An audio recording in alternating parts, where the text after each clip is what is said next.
తీసుకొచ్చారండి. దీని కాస్ట్ అయితే చాలా తక్కువ. మీకు మిడిల్ ఆఫ్ ద వీడియోలో స్క్రోల్ చేస్తాను, మీరు చూడండి ఎంత తక్కువ.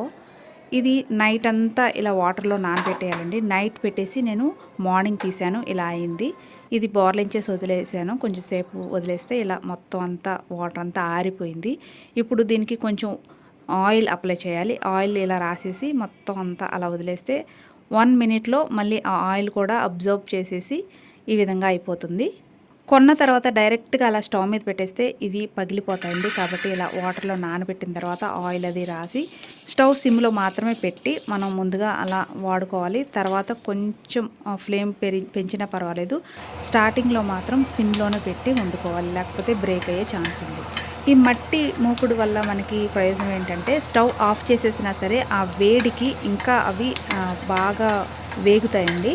ఇలా వేరుశెనగ గుళ్ళు మాత్రమే కాదు, మనం ఏమి డ్రైగా వేయించుకున్నా అంటే మనం మసాలాలు చేసుకున్నప్పుడు కానీ చట్నీ చేసుకున్నప్పుడు కానీ ఏదైనా డ్రైగా వేపుకుంటూ ఉంటాం కదా, నూనె వేయకుండా, అలాంటి వాటికి బాగా ఉపయోగపడుతుంది. చపాతీ కూడా చేసుకోవచ్చు.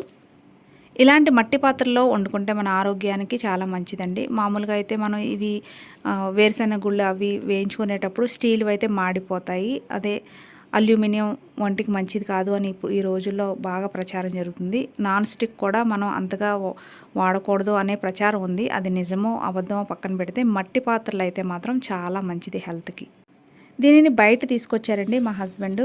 మామూలుగా ఆన్లైన్లో అయితే బయట ధరకి దానికి చాలా తేడా అయితే ఉంది.